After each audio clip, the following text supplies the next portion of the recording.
All right, time for another POV cage enclosure upgrade video.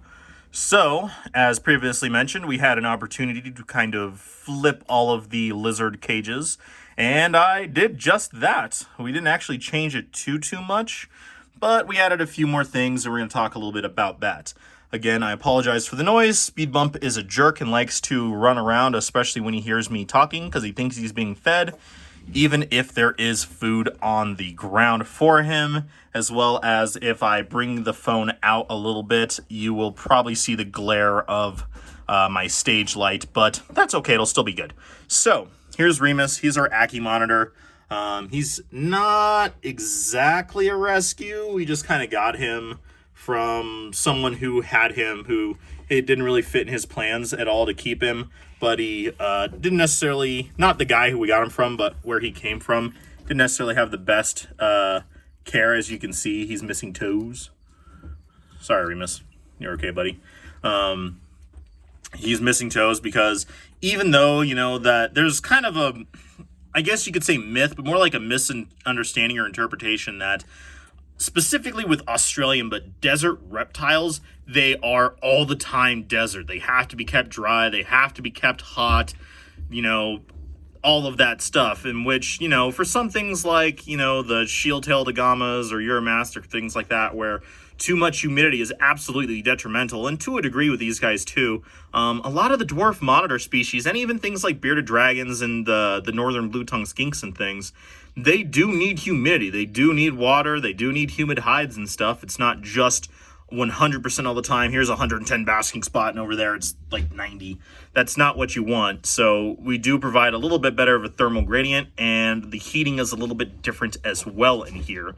So basically what we did, instead of having it before with the supplemental flex watt that kind of ran in the stack of lizard cages, basically we're just going to up the ambience in the room a couple degrees and then add an additional basking bulb. This one is only temporary. It's a little mini infrared one.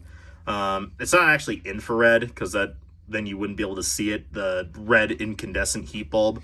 That's temporary. I'll eventually put in a ceramic heat emitter, which will be a little bit better. There's studies that suggest that the red bulbs can actually permanently affect their eyesight, which kind of gives them a bit of like a red hue over their vision. I don't know if that is 100% accurate. I haven't like fact checked or if that's been 100% proven or not, but it is something that's been popping up a little bit more often, and I would rather play it safe and say, you know what, I like the ceramic ones better anyway. I'll just do that. This is just kind of getting going after the little bit of an emergency that we had here. And then, so that's his basking spot right here on this rock, because rocks and the sand, the loose substrate, which I know, loose substrate, work better to kind of retain that radiation of that radiated heat, and it'll help hold that a little bit better. So as you've noticed, again, we have kind of the split cage substrate again. So over here we have this desert substrate, the play sand and rock little thing. Excuse me. UVB bulb at the 10.0 because he is a desert reptile, and then the little thing that'll be replaced by a ceramic heat emitter. And then over here we have my failed attempt at doing the foam background, which it looks pretty cool, but clearly I did not do it correctly. There's some silicone spray that you can add on to make it adhere a little bit better. I just applied it directly to the foam, so it's stuck, but not really well. But it kind of looks good in this enclosure, right? And I'll do a full kind of zoom out of this when we're done talking so you can kind of see a little bit better. I still give him water dish. Sometimes he drinks it. Most of the time he doesn't. They do get a lot of liquid from the bugs and insects that they eat. These guys really are insectivores. I know some people give pinkies. Personally, I would not give him pinkies. If I was breeding him and I had a female, I would give the female some pinkies with, you know, to aid in, you know, the kind of helping build the eggs and then recovery after she lays them. But I would stick to just, you know, a varied insect diet. And then so over here that he can climb a little bit. Yeah, he's missing a lot of his toes, but he does a decent job if it's not like a sheer kind of a thing. And so he can climb this a little bit. He can kind of dig down because he'll also dig and kind of submerge himself under there if he wants to really cool down as well. And then on the other side, we have topsoil cypress. See, there he goes. You're so silly, Remus. The Ackie monitors are so cool. It's almost like the full personality of the larger monitor lizards and just a tiny little compact little body. It's not necessarily 100% of a correct thing. That's kind of a general statement, and I'm not a big fan of that. But any who's will be. So the over on this side, that's cypress and topsoil, and then a little hide, and then just another little log for him to climb on. I don't know if he'll necessarily make use of that or not, but I gave it to him just to see what he will do.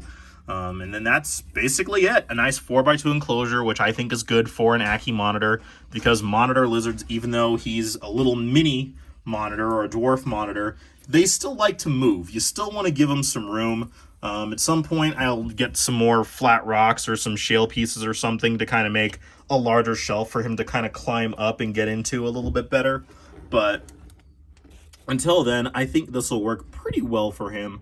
Like I said, we're not completely done with this, but this does kind of give me an excuse to make a really cool little video for his enclosure and just kind of highlighting a really cool little monitor species.